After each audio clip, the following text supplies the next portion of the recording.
Most people wake up from an 8-hour spine surgery, begging for ice chips. I woke up to a vibrating phone on the cold metal tray table. It wasn't a text from my husband. It was a termination email from HR. Effective immediately. Role eliminated. Remote access revoked. My new CEO, Preston, thought he was being clever by firing me while I was too drugged to fight back. He assumed he was just cutting a salary. He didn't realize that by deleting my ID, he had just triggered the heartbeat protocol on a $400 million fleet of medical supplies. Before I explain how 300 trucks vanished from the map in 6 hours, let me know where you're watching from in the comments. And if you've ever been punished for doing your job too well, hit that subscribe button. This one is for you. My name is Dr. Eris Thorne, and for the better part of a decade, I operated as the invisible architect behind the digital nervous system of Vertex Cold Chain. To the casual observer, Vertex was merely a logistics company, a fleet of white trucks moving anonymously down the interstate. But inside the industry, we were the gold standard for transporting the most volatile, high-value pharmaceuticals on the planet. I designed the neural network responsible for keeping $400 million worth of inventory stable as it traversed the cracked highways of America, ensuring that a kidney transplant destined for a pediatric ward in Chicago or a crate of experimental mRNA vaccines for a lab in Miami remained viable through blizzards, heat waves, and human error. I was never interested in the corporate politics, the boardroom handshakes, or the quarterly earnings calls where men in bespoke suits took credit for uptime statistics they couldn't read, let alone understand. My domain was the absolute silence of the server room and the binary certainty of code. I lived by a simple philosophy. Hardware fails, software degrades, but architecture, if built correctly, endures. However, the illusion that competence equates to job security is a naive fantasy that technical people tell themselves to sleep at night, and that illusion was shattered the moment I regained consciousness at Mount Sinai Hospital. The silence of the recovery room, usually a sanctuary for healing, felt heavy and suffocating, broken only by the rhythmic, mechanical hissing of the oxygen machine. I was still fighting the heavy, narcotic fog of anesthesia, following an 8-hour spinal fusion surgery, a physical toll paid for years of hunching over terminals to build this company's empire when I sensed the shift. It wasn't a noise, it was a vibration. My personal device, resting on the bedside cabinet, was buzzing with a persistence that signaled disaster. There was no text from my husband, no get-well-soon gif from the engineering channel, no well wishes from the managers whose careers I had saved a dozen times over. Instead, the screen illuminated with a notification that hit harder than the surgery itself, a remote wipe complete alert from the corporate mobile device management system, followed immediately by a priority email from Blythe, the Director of Human Resources. Blythe was a woman whose entire professional existence was defined by her ability to deliver catastrophic news with a smile devoid of empathy, a corporate executioner in a pencil skirt. The subject line was sterile, cold, and devastatingly final. Notice of separation. Role redundancy effective immediately. I stared at the glowing pixels, my vision blurring slightly, not just from the medication but from the sheer cognitive dissonance of what I was reading. The email was a masterclass in legal evasion, citing strategic restructuring under the New Vision 2025 initiative, spearheaded by Preston Hayes, the new CEO recruited from a Wall Street hedge fund just 3 months prior. Preston was a man who viewed the company not as a complex operational organism, but as a ledger of assets and liabilities to be pruned for a quick sale. He had clearly decided to execute his cost-cutting strategy while his highest-paid engineer, the legacy cost as he once called me in a meeting he thought I couldn't hear, was medically incapacitated. He had calculated the severance payout, the potential legal risks of firing someone on medical leave, disguising it as a role elimination to bypass labor protections, and the immediate savings to the bottom line. But in his arrogance, he had failed to calculate the one variable that actually mattered: the architecture of the system itself. By rushing to scrub my identity from the Active Directory to prevent me from retaliating or stealing data, a standard procedure for low-level employees, he had unknowingly severed the digital handshake that kept the entire actively fleet operational. He did not understand that I hadn't just built the system. I was the system's conscience. I placed the phone down, not with the hot flash of anger that usually accompanies betrayal, but with a terrifying, cold sense of clarity. I closed my eyes and listened to my own heartbeat, realizing it was now the only thing keeping time for the company I used to love. The server's internal clock, the heartbeat protocol I had installed 3 years ago under a strict zero-trust security mandate following a near miss with a Russian ransomware gang, was already counting down. This protocol was not a trap. It was a shield. It required my specific, encrypted biometric authentication. A retinal scan and a rolling encryption key from my physical fob every 24 hours to prove to the central core that the command center hadn't been hijacked by hostile actors. It was a dead man's switch designed for a worst-case scenario where the lead architect was kidnapped or coerced. My last login had been 19 hours ago, just before I surrendered my phone to the nurse and was wheeled into the operating theater. Preston hadn't just fired me. He had pulled the pin on a digital grenade, tossed it into the server room, and then locked himself inside. The transition from the antiseptic safety of the hospital ward to the chaotic reality of my apartment was a blur of physical agony. Every pothole the taxi hit sent shockwaves of fire through my newly fused spine, forcing me to grit my teeth to keep from screaming, but the physical pain served to sharpen my focus rather than dull it. It gave me something to hold on to, other than the sinking realization of what was about to happen. By the time I settled into my living room, aided by a pair of crutches and a sheer force of will, the sun was setting over the city skyline, casting long, bruised shadows that perfectly mirrored the digital darkness I knew was descending on Vertex headquarters 300 miles away. My apartment, usually my sanctuary, felt like a waiting room for the apocalypse. I was surrounded by the ironic cheerfulness of flowers sent by the junior engineers, Oren, Sarah, David, the people who actually did the work. The people who knew that without me, the code was a language they couldn't speak. I looked at my company laptop, which sat on the coffee table like a dormant artifact. I didn't need to open it. I didn't need to attempt to hack back in to check the status. I knew exactly what was happening because I had written the script. I sat there with a cup of lukewarm herbal tea, watching the analog clock on the wall tick past the critical 24-hour mark. It was 6 p.m. The grace period was over. The silence in the room was absolute, but in my mind, I could hear the screaming. I could vividly imagine the scene unfolding inside the operations floor at Vertex HQ, a cavernous room filled with rows of desks and a massive wall of LED screens that I knew better than the lines on my own palm. Oren, the fleet manager, a man of immense integrity who treated every driver like family and knew the specific quirks of every refrigeration unit, would be the first to spot the anomaly.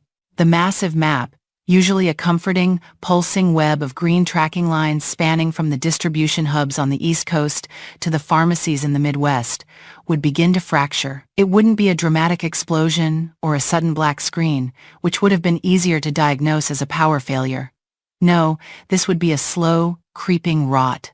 The trucks would simply vanish from the telemetry grid one by one, their GPS signals turning gray as the central server, failing to receive my daily all-clear signal, interpreted the silence as a catastrophic security breach. The system was designed to ask a simple question: is Eris Thorne present? When the Active Directory returned the answer, user not found, the logic tree moved to the next branch.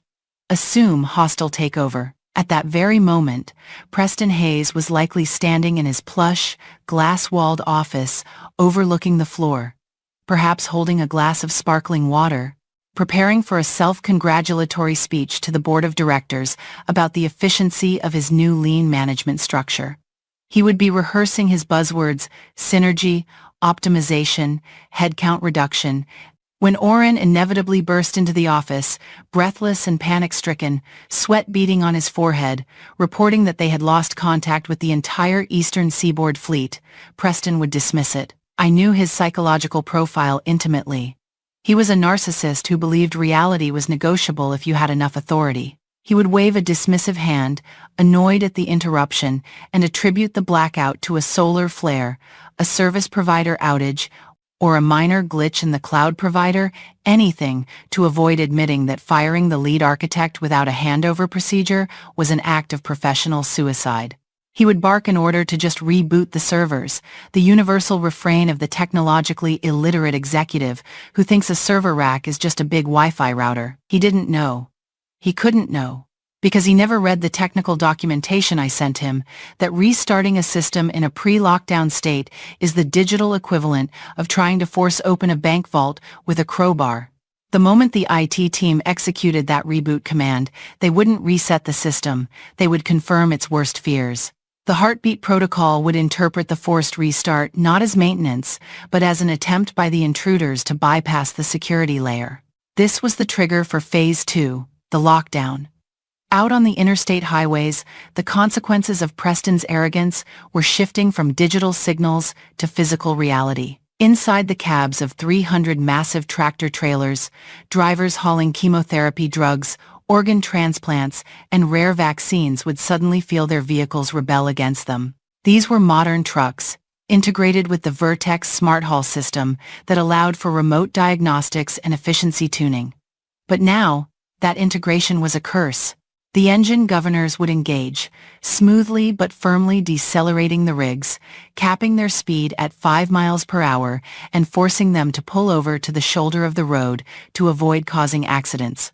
Imagine the confusion of a driver on I-95, hauling $1 million of insulin, pressing the accelerator, and getting no response. When the confused drivers jumped out to check the cargo bays, hoping to salvage the shipment, or at least understand the mechanical failure, they would find the electronic locks dead-bolted.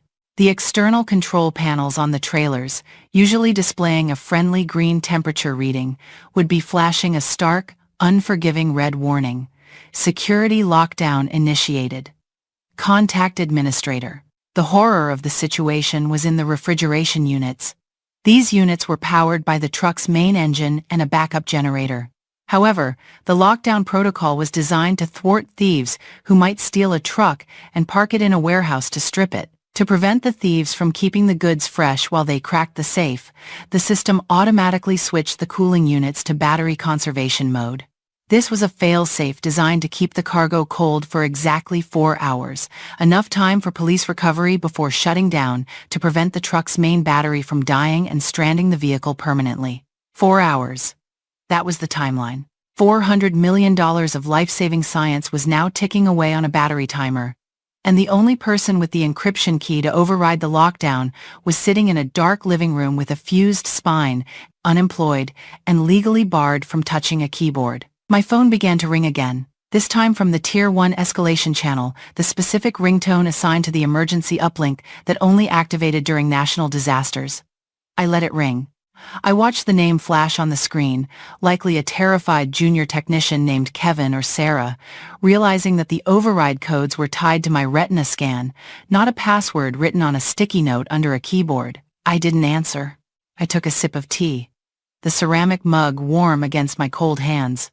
The silence in my apartment was peaceful, a sharp, jarring contrast to the cacophony of shouting matches, ringing phones, and slamming doors that I knew was currently tearing the Vertex war room apart. Desperation is a volatile fuel, and Preston Hayes was burning through it fast. In a move I had anticipated in my risk assessment logs years ago, documents he had undoubtedly never read because they didn't contain revenue projections, he decided to double down on his mistake. Rather than admitting fault and calling me to negotiate a return, his ego demanded he win. He bypassed the internal team, whom he now likely viewed as incompetent for failing to fix his mess, and brought in the experts. He hired an external cybersecurity firm, a tiger team of contractors in black hoodies who charged exorbitant hourly rates and promised to break any encryption for the right price. I could visualize them entering the building, carrying their Pelican cases of hardware, projecting an air of superiority. They would connect their brute-force decryption tools to the main console, treating my architecture like a simple padlock they could smash with a digital hammer.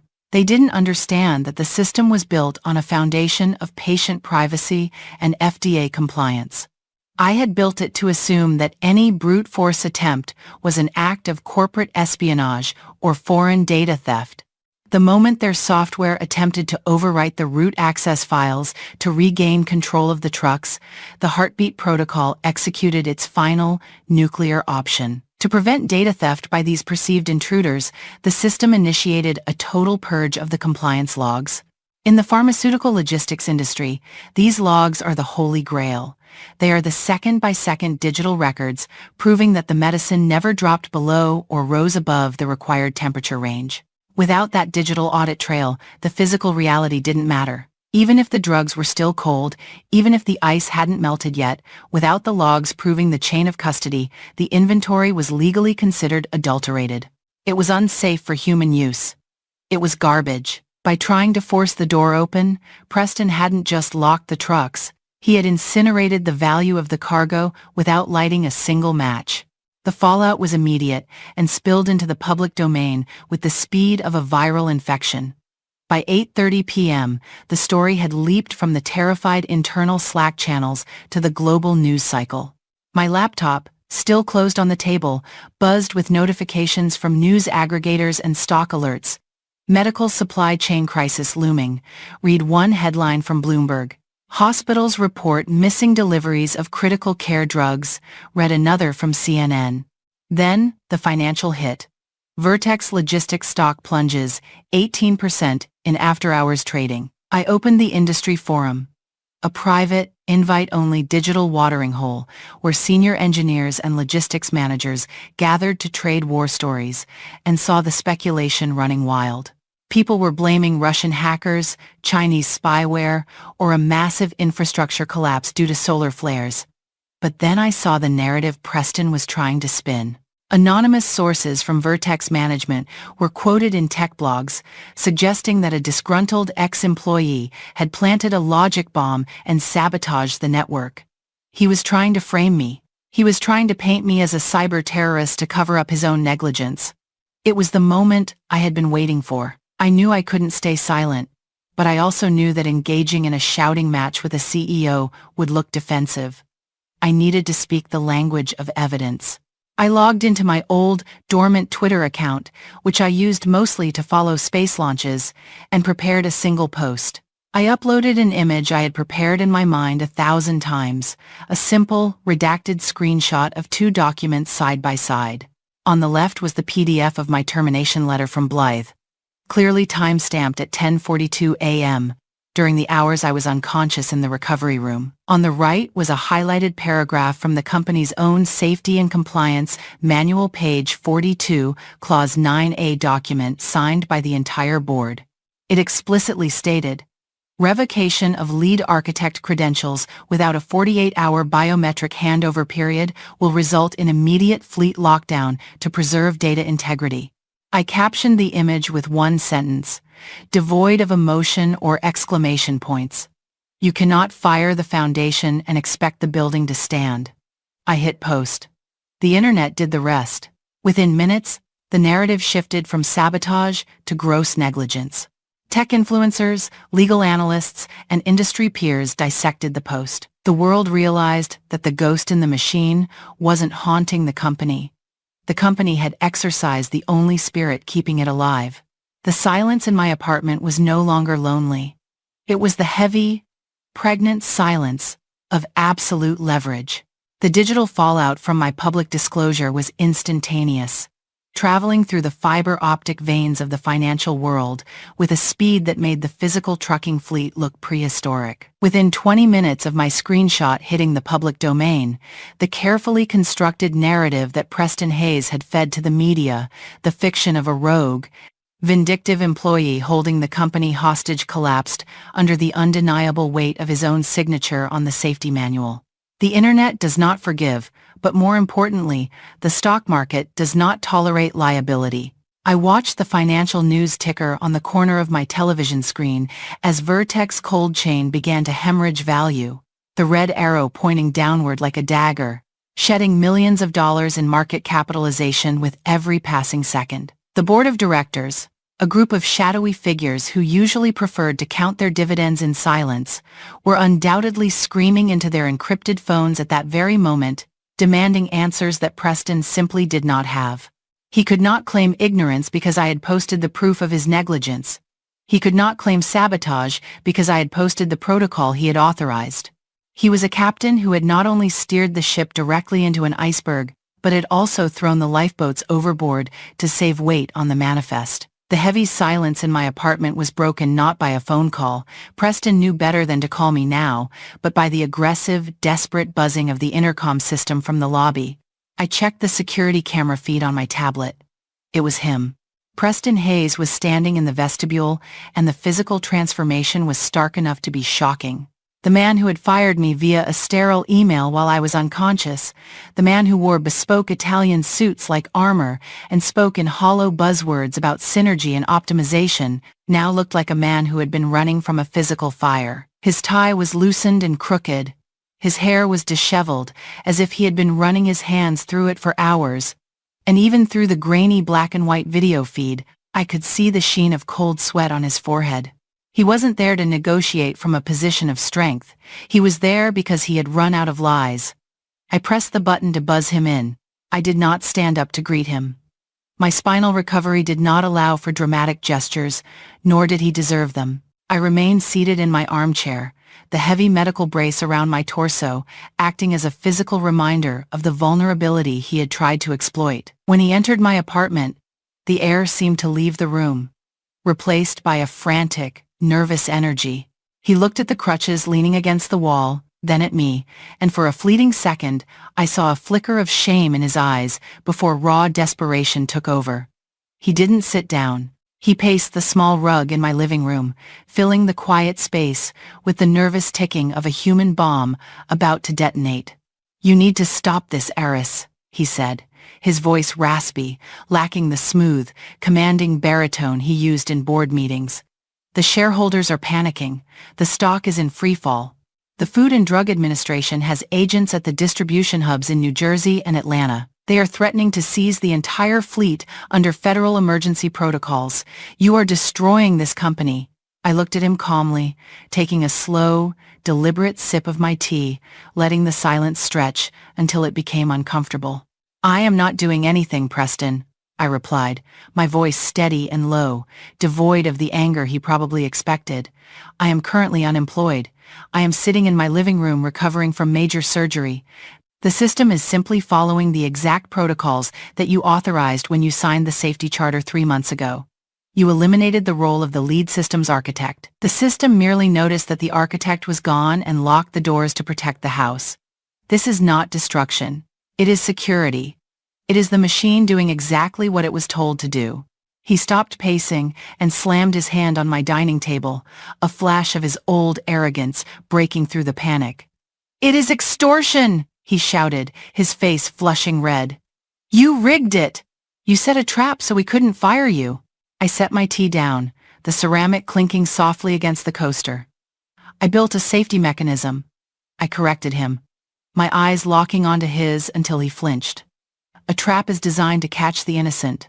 A safety mechanism is designed to stop the incompetent. You deleted the audit logs, Preston. You authorized a brute force attack on your own infrastructure because you didn't want to pay a consultant fee. You triggered the data purge. Every minute that passes, the backup batteries in those 300 trucks are draining.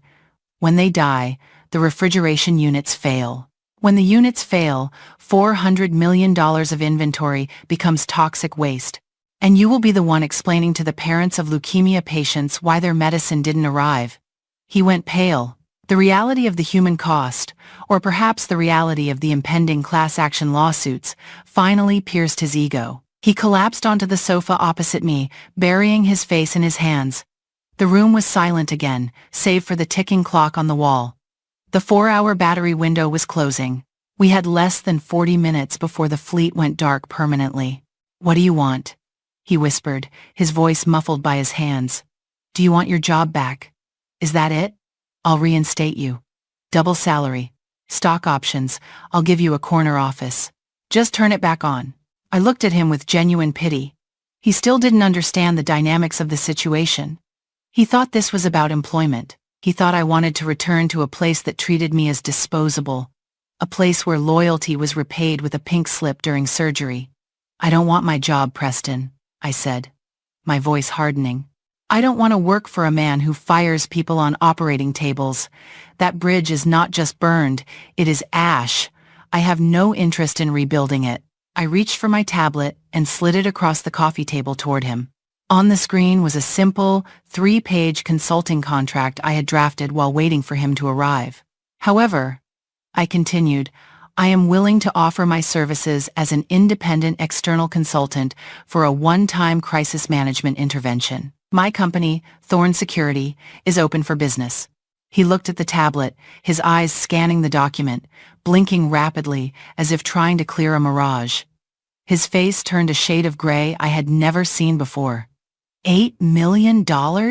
He choked out, looking up at me in disbelief. That's impossible. That is extortion. You can't be serious. That is 2% of the value of the cargo you are about to lose, I stated flatly. It is also significantly less than the legal fees you will incur when the pharmaceutical companies sue you for negligence. It is the price of the key, Preston, but the money is only the first term. Read the rest. He scrolled down, his hand trembling visibly. The second clause demanded the immediate reinstatement of Oren, the fleet manager he had sidelined, with a promotion to chief operating officer. This ensured that someone competent would be at the helm to prevent this from happening again, someone who actually cared about the drivers and the cargo. The third clause was non-negotiable, a public press release, signed by Preston and the entire board of directors, admitting that my termination was a result of administrative error and gross negligence, fully clearing my professional reputation of any wrongdoing. I needed the world to know I hadn't failed. I had been removed. I can't sign this, he said, pleading now, sweat dripping onto his collar. The admission of negligence. It will end my career. The board will crucify me. I glanced at the clock on the wall. Your career ended the moment you fired me, Preston. That ship has sailed. Now you are just deciding whether you want to be remembered as the man who made a mistake and fixed it, or the man who destroyed the national medical supply chain and went to prison for criminal negligence. I leaned back in my chair, wincing slightly as the movement pulled at the fresh stitches in my back, but keeping my face impassive. The batteries have 28 minutes remaining. After that, even I cannot save the inventory. The physics of thermodynamics do not care about your career. The choice is yours. He looked at me, then at the clock, and finally at the tablet. The fight went out of him. His shoulders slumped. He was no longer the chief executive officer. He was just a man standing in the ruins of his own hubris, holding a grenade he had pulled the pin on. He pulled out his phone, made a brief, hushed call to the chief financial officer, likely screaming at him to authorize an emergency Fedwire transfer, and then confirmed the authorization code. He signed the digital contract with a shaking finger, his signature a jagged scrawl of defeat. I waited. I did not move. I did not smile. I waited until the notification appeared on my own phone from my bank, confirming the irrevocable receipt of funds via the Fedwire reference number. $8 million. It was a staggering sum, life-changing money. But it wasn't a lottery win. It was a penalty fee for stupidity. It was the tax on arrogance. Fix it, he whispered, sounding completely defeated, staring at the floor. Please, just make it stop. I pulled my laptop toward me. I did not open a terminal window to type frantic lines of complex code. I did not pretend to be a wizard hacking into the mainframe. I simply opened the standard login portal, looked into the camera for the retinal scan, and pressed the Verify Identity button on my security fob. The screen flashed green. Identity confirmed. Administrator access restored. Lifting lockdown. That was it. There was no magic. It was simply the act of the rightful owner returning the key to the lock. On the screen, the telemetry data began to populate. The red warning icons that covered the map of the United States flickered and turned green, one by one, as the central server sent the all-clear signal to the trucks. The engine governors disengaged. The electronic locks released. The refrigeration units switched from battery power back to the main diesel generators, the hum of the compressors roaring back to life across 300 different highways from Maine to California. I turned the laptop screen around so Preston could see the map lighting up. "The fleet is active," I said softly. "The cargo is safe. The temperature logs are resyncing. You can leave now." He stood up, looking at the green map as if it were a miracle. Unable to comprehend that the solution had been so simple, that the catastrophe had been so easily avoidable. He looked at me one last time, perhaps waiting for me to gloat, to rub his face in it, but I just pointed to the door. He left without a word, closing the apartment door softly behind him, leaving me alone in the quiet that I had built. The heavy silence of the apartment finally feeling like victory rather than isolation. The aftermath played out exactly as the cold logic of the corporate world dictated. 3 days later, the board of directors convened for an emergency session. The public admission of negligence that Preston had signed was released to the press, effectively shielding me from any legal blowback. The narrative was clear.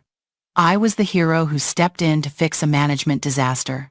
But the internal investigation that followed was ruthless. The audit logs that Preston had ordered the external IT team to purge were unrecoverable, which meant that while the current shipment was saved, the company had lost its gold standard compliance rating with the FDA. The regulatory fines were massive, reaching into the tens of millions. The board needed a scapegoat, and they had a perfect one. Preston Hayes was terminated for gross negligence and fiduciary irresponsibility. He was escorted out of the building by security, carrying a cardboard box containing his personal effects, a poetic mirror image of how he had tried to dispose of me.